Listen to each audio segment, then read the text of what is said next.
Hello प्यारे बच्चों, कैसे हैं आप लोग। आशा करते हैं आपकी तैयारी अच्छी चल रही होगी। आज हम एक न्यू टॉपिक के साथ आपके समक्ष उपस्थित हैं। टॉपिक का नेम है समविभव पृष्ठ।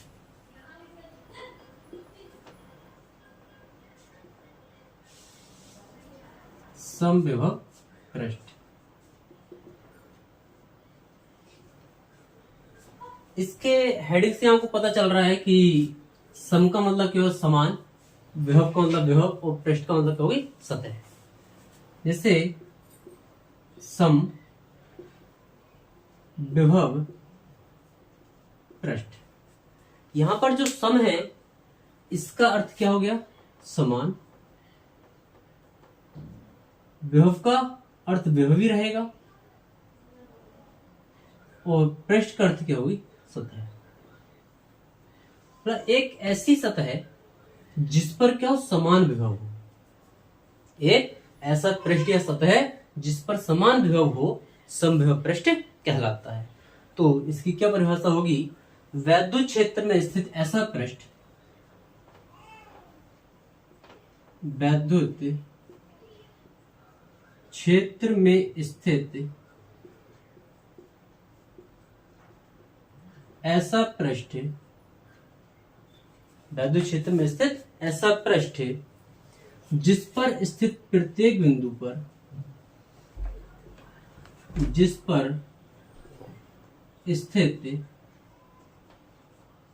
प्रत्येक बिंदु पर, प्रत्येक बिंदु पर समान विभव हो, समान विभव हो, समविभव पृष्ठ कहलाता है। सम विभव पृष्ठ कहलाता है। क्या हो जाएगा, वैद्युत क्षेत्र में स्थित ऐसा पृष्ठ जिस पर स्थित प्रत्येक बिंदु पर समान विभव हो, समविभव पृष्ठ कहलाता है। कहीं आप एग्जाम में केवल इतना मत लिखा, अगर आपने केवल इतना लिख दिया तो वहां पर आपको नंबर नहीं देगा, बल्कि नंबर क्या कर लेगा, काट लेगा। तो आप इस परिभाषा को याद ना करके केवल ये पॉइंट याद कर लो, लेकिन आपको ऐसा परीक्षा में लिखना नहीं है। समविभव पृष्ठ की परिभाषा आपको जो एग्जाम में लिखनी है वो ये परिभाषा ही लिखनी है, लेकिन आप इसको याद जो है उस तरह से कर सकते हैं। मतलब जो हेडिंग है आपकी, इसी से ही आपकी परिभाषा याद हो जाएगी। क्या होगी, सम का मतलब समान, विभव का मतलब विभव, पृष्ठ का मतलब सतह। या मतलब एक ऐसी सतह या ऐसा पृष्ठ जिस पर स्थित प्रत्येक बिंदु पर विभव क्या हो, समान हो, समविभव पृष्ठ कहलाता है। इसमें इसके कुछ गुण आते हैं, समविभव पृष्ठ के गुण। सम विभव पृष्ठ के गुण, कौन कौन से गुण इसमें पाए जाते हैं। तो जो समविभव पृष्ठ होगा, जैसे हमारा यहां पर क्या है, कोई प्लस आवेश है, क्या है, कोई प्लस आवेश है। इस प्लस आवेश से वैद्युत बल रेखाएं गुजरेंगी, वैद्युत बल रेखाएं निकलेंगी, ये वैद्युत बल रेखाएं निकलेंगी।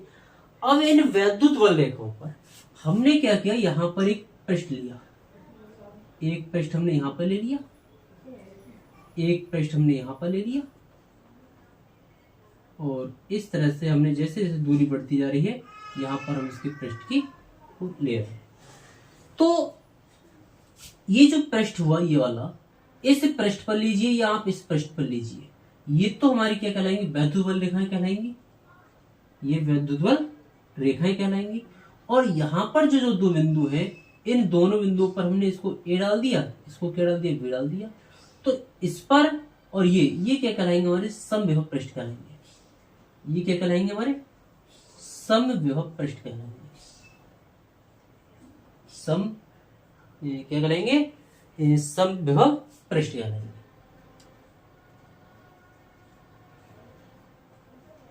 समविभव पृष्ठ होंगे। और ये जो है, ये हमारी क्या है, वैद्युत बल रेखाएं हैं, ये वैद्युत बल रेखाएं, वैद्युत बल रेखाएं। तो हम ये कह सकते हैं कि ये वैद्युत क्षेत्र में स्थित, ये हमारा क्या है, प्लस आवेश है। इस प्लस आवेश से क्या निकल रही है, वैद्युत बल रेखाएं निकल रही है। जब वैद्युत बल रेखाएं निकल रही है तो ये वैद्युत बल रेखाएं किसको रिप्रेजेंट करती हैं, वैद्युत क्षेत्र को रिप्रेजेंट करती हैं। तो वैद्युत क्षेत्र में ऐसा पृष्ठ, ये हमने पृष्ठ लिए, एक पृष्ठ लिया, एक पृष्ठ लिया, ऐसा पृष्ठ जिस पर स्थित प्रत्येक बिंदु पर समान विभव समविभव पृष्ठ कहलाता है। अगर हम इस पर दो बिंदु लेंगे तो यहां भी विभव भी होगा और यहां भी विभव कितना होगा, v होगा। मतलब इस पृष्ठ पर हम कोई भी बिंदु ले ले, उस पर विभव क्या कहलाएगा, समान विभव होगा। तो हम ये कह सकते हैं कि ये भी हमारा एक समविभव पृष्ठ हो गया, ये भी हमारा समविभव पृष्ठ हो गया और ये भी हमारा समविभव पृष्ठ हो गया। तो इस आधार पर हम क्या इसके गुण लिख सकते हैं कि किसी आवेश, क्या होगा, किसी आवेश को समविभव पृष्ठ पर किसी एक बिंदु से दूसरे बिंदु तक ले जाने में, दूसरे बिंदु तक ले जाने में किया गया कार्य भी क्या होगा, शून्य होगा। क्यों शून्य होगा, अगर हम इस, यहां कोई आवेश है, इस आवेश को हम कहां से लेकर जा रहे हैं, ए से बी तक लेकर जा रहे हैं, तो यहां पर जो किया गया कार्य होगा वो शून्य होगा। क्यों होगा शून्य, क्योंकि किन्हीं दो समविभव पृष्ठों के, मतलब किसी समविभव पृष्ठ के किन्हीं दो बिंदुओं के बीच जो विभवांतर होता है वो शून्य होता है। क्या होता है, किसी भी समविभव पृष्ठ पर जो क्या है, विभव समान रहेगा। जब विभव समान रहेगा तो उसका विभवांतर कितना हो जाएगा, 0 हो जाएगा। तो हम ये लिख सकते हैं कि गुण नंबर 1 में क्या हो जाएगा, समविभव पृष्ठ के किन्हीं दो बिंदुओं के बीच विभवांतर कैसा होता है, शून्य होता है। क्या हो जाएगा, किसी समविभव पृष्ठ के, समविभव पृष्ठ के किन्हीं दो बिंदुओं के बीच, किन्हीं दो बिंदुओं के बीच विभवांतर शून्य होता है, विभवांतर शून्य होता है। दूसरा गुण क्या हो जाएगा, जब इन दो बिंदुओं के बीच का विभवांतर शून्य होगा तो हम ये कह सकते हैं कि किसी भी आवेश को एक बिंदु से दूसरे बिंदु तक ले जाने पर उसका किया गया कार्य भी क्या होगा, शून्य होगा। तो क्या हो जाएगा, समविभव पृष्ठ पर, समविभव पृष्ठ पर आवेश को एक बिंदु से दूसरे बिंदु तक, एक बिंदु से दूसरे बिंदु तक ले जाने में किया गया कार्य, किया गया कार्य कैसा होता है, शून्य होता है। किया कार्य शून्य होता है। तीसरा इसका गुण क्या हो जाएगा कि जो समविभव पृष्ठ है, जो समविभव पृष्ठ होता है वो वैद्युत क्षेत्र की दिशा के लंबवत होता है। जो समविभव पृष्ठ होगा वो वैद्युत क्षेत्र की दिशा के क्या होगा, लंबवत। ये वैद्युत क्षेत्र की दिशा है और ये क्या समविभव पृष्ठ है, तो ये क्या होगा, सदैव इसके लंबवत होगा। तो क्या हो जाएगा कि समविभव पृष्ठ जो होता है वो वैद्युत क्षेत्र की दिशा के सदैव लंबवत होता है। तो वैद्युत क्षेत्र की दिशा सदैव, वैद्युत क्षेत्र की दिशा सदैव समविभव पृष्ठ के, समविभव पृष्ठ के लंबवत होती है, लंबवत होती है। और इसमें गुण नंबर जो 4 होगा इसका, वो ये कह सकते हैं कि ये दो समविभव पृष्ठ कभी भी एक दूसरे को नहीं काटते। जैसे हमने ये एक समविभव पृष्ठ लिया, एक समविभव पृष्ठ हमने ये लिया, क्या ये दोनों समविभव पृष्ठ कहीं एक दूसरे से मिल रहे हैं, नहीं। तो क्या हो जाएगा, समविभव पृष्ठ कभी भी एक दूसरे को नहीं काटते। समविभव पृष्ठ कभी एक दूसरे को नहीं काटते हैं, एक दूसरे को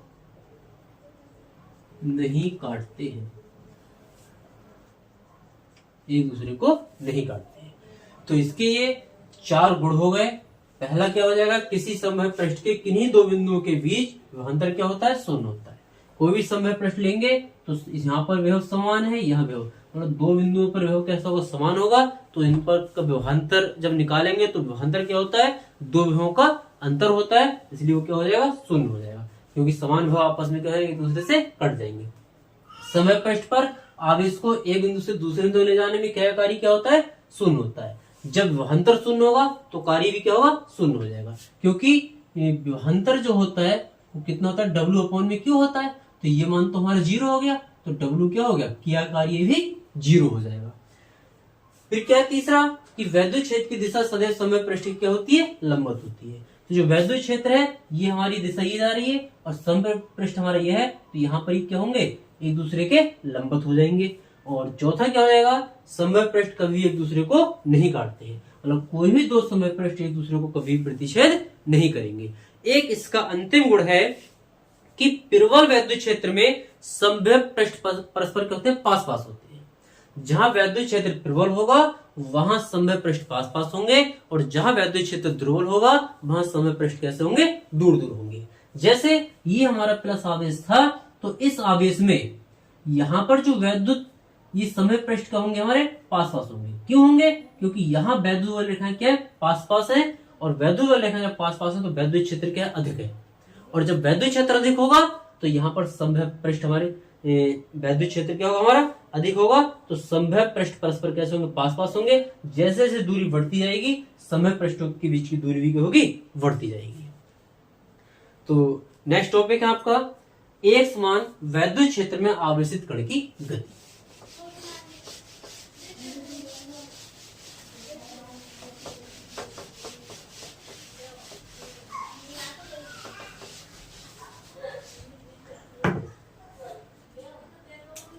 नेक्स्ट टॉपिक है, एक समान वैद्युत क्षेत्र में, एक समान वैद्युत क्षेत्र में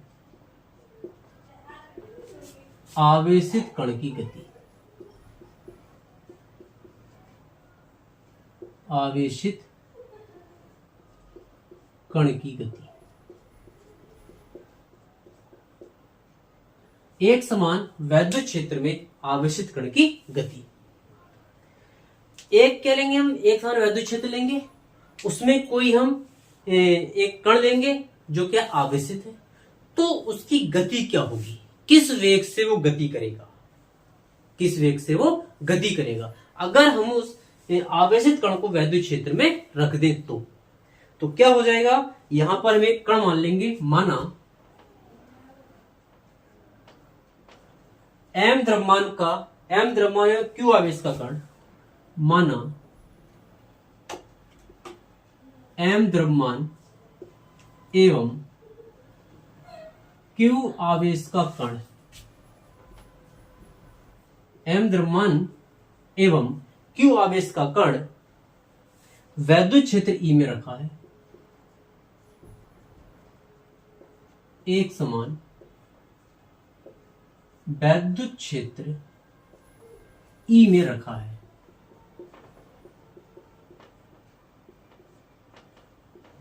एक समान वैद्युत क्षेत्र E में रखा है, मतलब एक m द्रव्यमान एवं q आवेश का एक कण है जो एक समान वैद्युत क्षेत्र E में रखा है।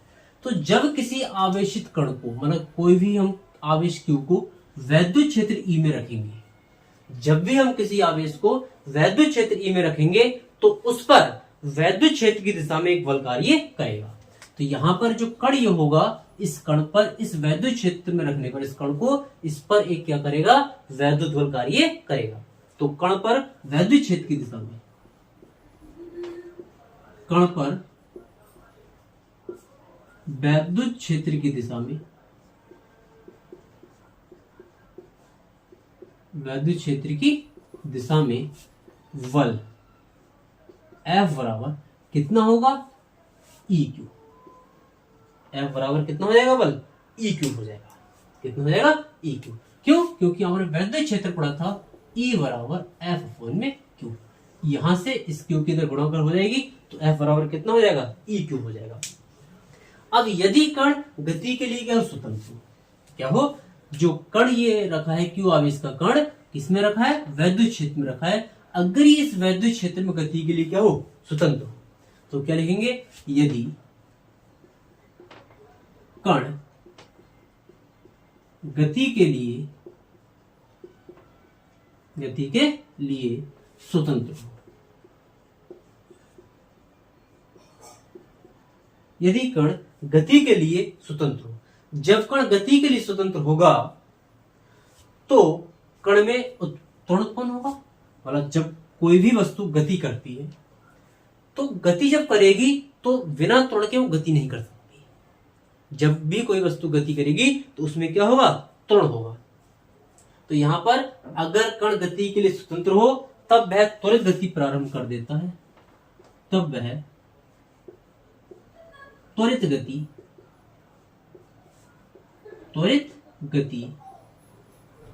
प्रारंभ कर देता है। जब वह त्वरित गति प्रारंभ कर देगा तो कण में त्वरण कितना हो जाएगा? कण में त्वरण को हम किससे लिखते हैं? ए से, एक्सेलरेशन। अब यहां पर जो कण का द्रव्यमान था वो कितना था? m था। कण का द्रव्यमान कितना था? m था। अब जब m द्रव्यमान का कण a त्वरण से गति करेगा और किस पर गति कर रहा है? वैद्युत क्षेत्र में गति कर रहा है। तो वैद्युत क्षेत्र में किस पर क्या है? बल ही तो लग रहा है। क्या लग रहा है? बल। तो यहां से जो त्वरण होगा वो F अपॉन में m हो जाएगा, क्योंकि यहां पर एक फॉर्मूला पढ़ा था F बराबर m, ये पढ़ा था बल का फॉर्मूला। तो यहां से अगर हम त्वरण निकालेंगे तो F अपॉन m हो जाएगा और F का मान कितना है? E क्यू है। E क्यू अपॉन में m है। F मान कितना है? E क्यू है। अब यदि ये कण वैद्युत क्षेत्र के अनुरूप गति कर रहा है, तो जब ये गति करेगा ए त्वरण से तो कुछ ना कुछ दूरी भी तय करेगा। अगर ये जो कण है वो वैद्युत क्षेत्र में अगर गति करेगा तो गति जब करेगा ए त्वरण से तो उसके अंतर्गत कुछ दूरी तो तय करेगा। तो हम मान लेंगे कि यदि कण क्षेत्र के अनुदिश x दूरी तय करने में, यदि कण क्षेत्र के अनुदिश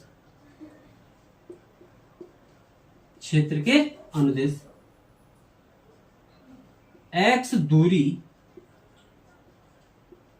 तय करने में b वेग प्राप्त कर लेता है, b वेग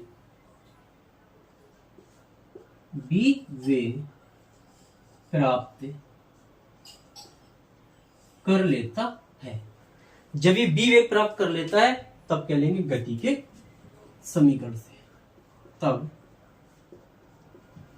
गति के समीकरण से अब कौन सा गति का समीकरण लाएंगे? गति के समीकरण तो आपने 3 पढ़े थे। प्रथम समीकरण क्या था? v बराबर u प्लस at था। द्वितीय समीकरण क्या था? s बराबर 1/2 at स्क्वायर, s बराबर ut प्लस 1/2 at स्क्वायर था। और तीसरा समीकरण क्या था? v स्क्वायर बराबर u स्क्वायर प्लस 2as था। अब चूंकि यहां पर कहीं भी समय की चर्चा नहीं हुई है, जिस समय की चर्चा नहीं हुई है तो जिस समीकरण में समय नहीं होगा वही समीकरण हम इसमें लगा देंगे। तो तीसरा समीकरण जो गति का है उसमें समय नहीं दे रखा है, तो तीसरा समीकरण क्या हो जाएगा? तो गति के समीकरण से तीसरा समीकरण क्या था? v स्क्वायर बराबर u स्क्वायर प्लस का 2as से, इससे 2as से v square equal to u square plus 2as से। अब यहां पर जो v स्क्वायर है वो तो ये आ गया हमारा, u का मान कितना होगा? अब चूंकि कण तो क्या कर रहा है? गति कर रहा है ना। जब कण गति कर रहा है तो उसका जो प्रारंभिक वेग था, पहले तो कण विरामावस्था में ही था ना, और विरामावस्था से क्या कर रहा है? वो गति प्रारंभ कर रहा है। तो जब विरामावस्था से गति प्रारंभ करेगा तो प्रारंभिक वेग उसका कितना हो जाएगा? 0 हो जाएगा, क्योंकि वो x दूरी तय करने में इतना वेग प्राप्त कर रहा है। तो ये वेग क्या होगा? अंतिम वेग होगा। इसका मतलब प्रारंभिक कितना होगा? उसका 0 था, प्लस का 2 a का मान, a क्या त्वरण है और a का मान कितना है? E क्यू अपॉन में m। एस क्या है, दूरी है, कितनी दूरी तय कर रहा है, एस दूरी तय कर रहा है, कितनी दूरी तय कर रहा है, एस दूरी तय कर रहा है। तो यहां से जो निकल कर आएगा वी स्क्वायर बराबर कितना, वी स्क्वायर बराबर 2 ई क्यू अपॉन में एम इंटू में कितना हो जाएगा, एक्स हो जाएगा। तो यहां से v बराबर अंडर रूट में स्क्वायर है, स्क्वायर को जब इधर लेके जाएंगे तो किसमें हो जाएगा, अंडर रूट में हो जाएगा। तो 2 ई क्यू एक्स अपॉन में एम, ये आ गई समीकरण 1। इसको क्या डाल देंगे, समीकरण नंबर 1। अब यदि ये क्या होगा कि यदि x दूरी पर स्थित बिंदुओं के बीच विभवांतर कितना हो, v हो, यदि x दूरी पर स्थित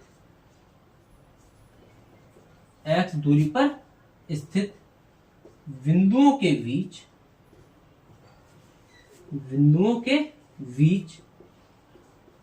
विभवांतर v हो,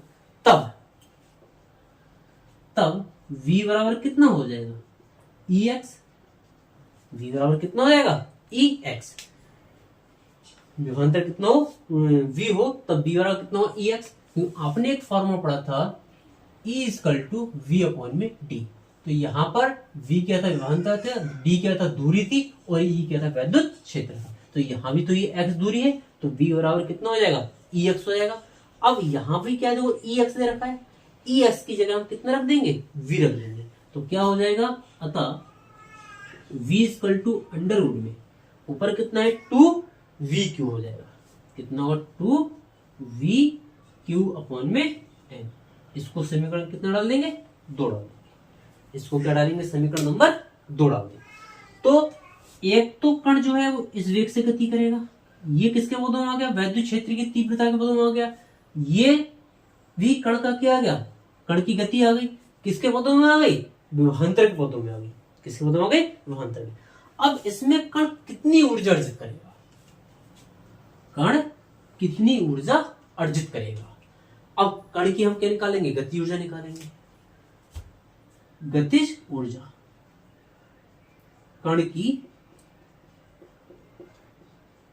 गतिज ऊर्जा, गति ऊर्जा फॉर्मूला कितना होता है, k बराबर 1/2 mv स्क्वायर, k बराबर कितना होता है, 1/2 mv स्क्वायर। v का मान हम रख देंगे यहाँ पर, तो k बराबर कितना होगा, 1/2 m, v का मान कितना हो जाएगा, 2v क्यू अपॉन में m। यहाँ पर स्क्वायर है और यहाँ क्या, इसका अंडर रूट है, इसका जब अंडर रूट का स्क्वायर करेंगे तो हमें ये वाला पद मिल जाएगा, ये वाला v स्क्वायर का मान। यहाँ पर m से m कैंसिल हो गया, 2 से 2 कैंसिल हो गया, तो गतिज ऊर्जा k बराबर कितना आ गया, v क्यू आ गया। तो जो कण की गतिज ऊर्जा होगी वो कितनी होगी, v क्यू होगी, कण की गतिज ऊर्जा कितनी होगी, v क्यू। तो यहाँ पर आपसे प्रश्न पूछेगा कि एक समान वैद्युत क्षेत्र में आवेशित कण की गति का व्यंजक प्राप्त कीजिए, ये पूछ लेगा। आपसे यही पूछ सकता है कि एक समान वैद्युत क्षेत्र में आवेशित कण की गति के लिए v equal to under root 2v upon m व्यंजक प्राप्त कीजिए, ये सिद्ध की, या ये पूछ सकता है कि सिद्ध कीजिए कि एक समान वैद्युत क्षेत्र में आवेशित कण की गति इतनी होती है। सिद्ध कीजिए एक समान वैद्युत क्षेत्र में आवेशित कण की गति इतनी होती है। तो आपको ये प्रश्न कई प्रकार से पूछा जाता है, जिसमें आप वैद्युत क्षेत्र के पदों में भी आवेशित कण की गति निकाल सकते हैं और विभवांतर के पदों में भी आवेशित कण की गति को निकाल सकते हैं। और इसकी जो गतिज ऊर्जा होगी वो कितनी होगी, k equal to v Q हो जाएगी, k इक्वल टू कितनी होगी, v क्यू होगी। तो यहां पर आपसे ये भी पूछ सकता है कि गतिज ऊर्जा तथा विभवांतर में संबंध लिखिए, गतिज ऊर्जा तथा विभवांतर में संबंध लिखिए। तो क्या संबंध आएगा, k बराबर v क्यू, क्या हो जाएगा, k बराबर v क्यू। k क्या है, गतिज ऊर्जा है, v क्या है, विभवांतर, ये दोनों में क्या है, संबंध भी है। इसका नेक्स्ट टॉपिक आता है 1 electron volt.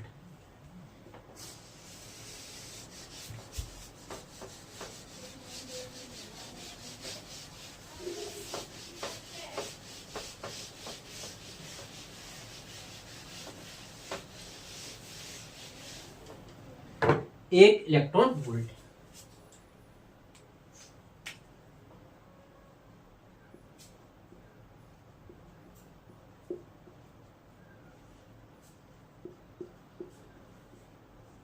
1 electron volt.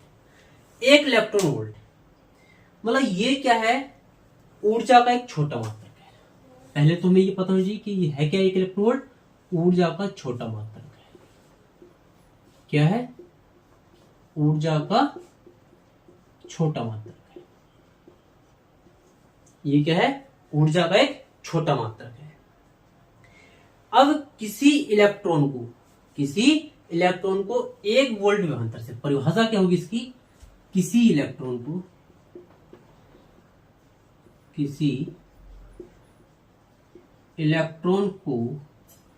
1 volt, इससे 1 वोल्ट विभवांतर से त्वरित करने पर उसके द्वारा अर्जित ऊर्जा, किसी इलेक्ट्रॉन को 1 वोल्ट विभवांतर, एक इलेक्ट्रॉन को 1 वोल्ट विभवांतर से त्वरित कराने पर, विभवांतर से त्वरित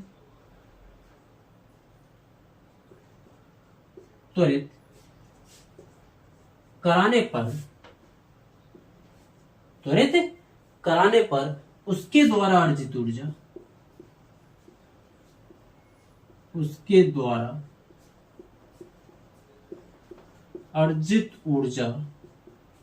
उसके द्वारा अर्जित ऊर्जा 1 इलेक्ट्रॉन वोल्ट कहलाती है। 1 इलेक्ट्रॉन वोल्ट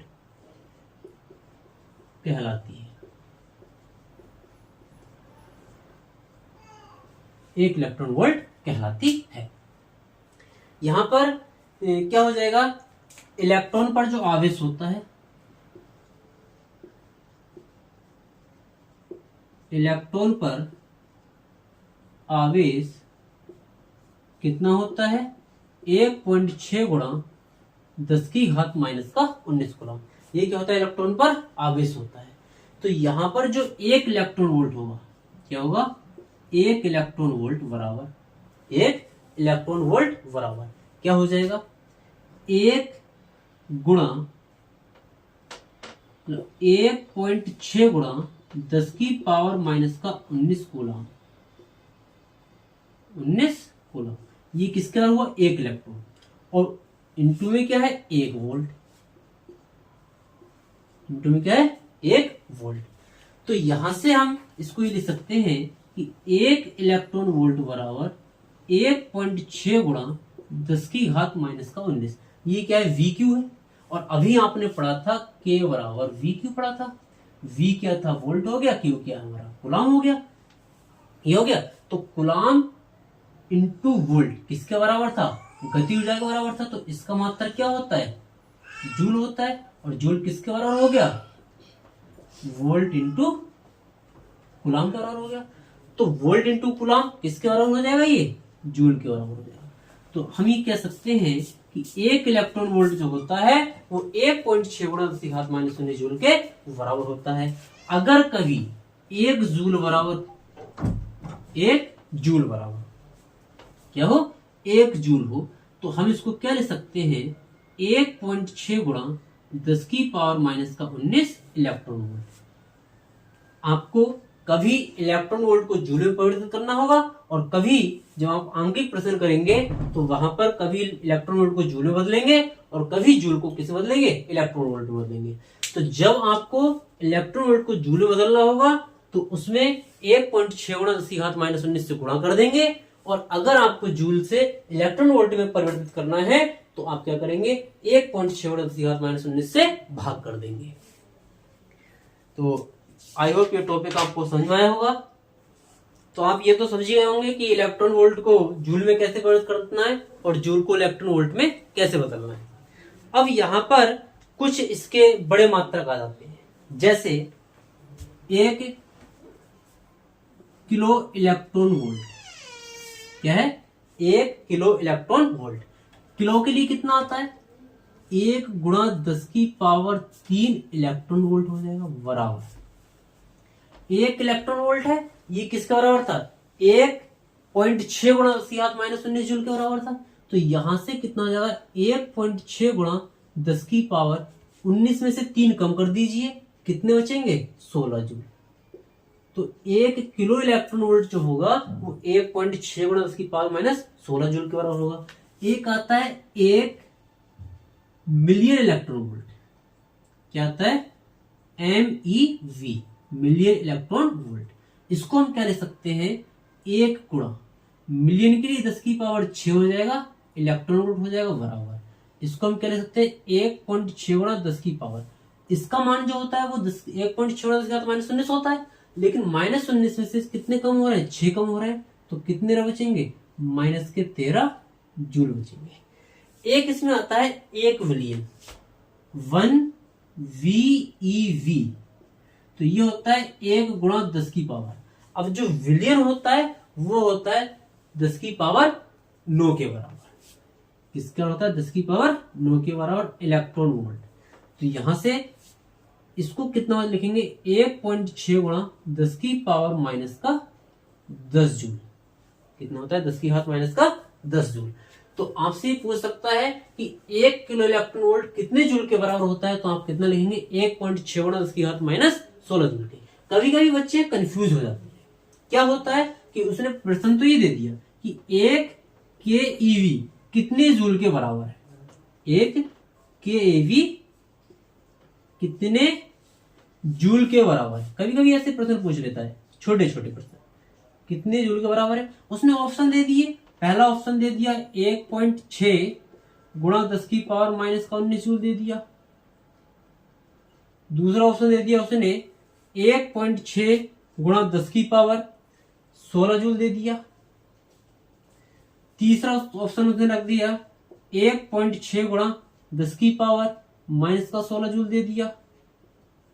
और चौथा ऑप्शन उसने रख दिया 1.6 गुणा 10 की पावर कितना? माइनस का 21 जूल दे दिया। ये 4 ऑप्शन दे दिए। तो बच्चे जल्दीबाजी में क्या करते हैं? ये ऑप्शन लगा देते हैं। उन्होंने केवल क्या देखा कि इलेक्ट्रॉन वोल्ट कितने जूल का होता है जल्दीबाजी में। तो ऐसे आपको एग्जाम में जल्दीबाजी नहीं करनी है। बहुत ही पहले क्वेश्चन को अच्छे से पढ़ना है, उसके बाद उस प्रश्न का उत्तर देना है। यहाँ पर कुछ बच्चे एक इलेक्ट्रॉन वोल्ट को देखकर जल्दी से और ऑप्शन लगा देते हैं और नंबर उनका क्या होता है? चला जाता है। तो इस तरह के प्रश्न को बहुत ही ध्यान से आपको करना है। ठीक है, इसका राइट ऑप्शन कौन सा होगा? 1.6 इंटू 10 की पावर माइनस का 16 जूल, ये इसका राइट ऑप्शन होगा। तो आपको अगर वीडियो पसंद आई हो तो वीडियो को लाइक कीजिए, चैनल को सब्सक्राइब कीजिए और अपने दोस्तों को शेयर कीजिए।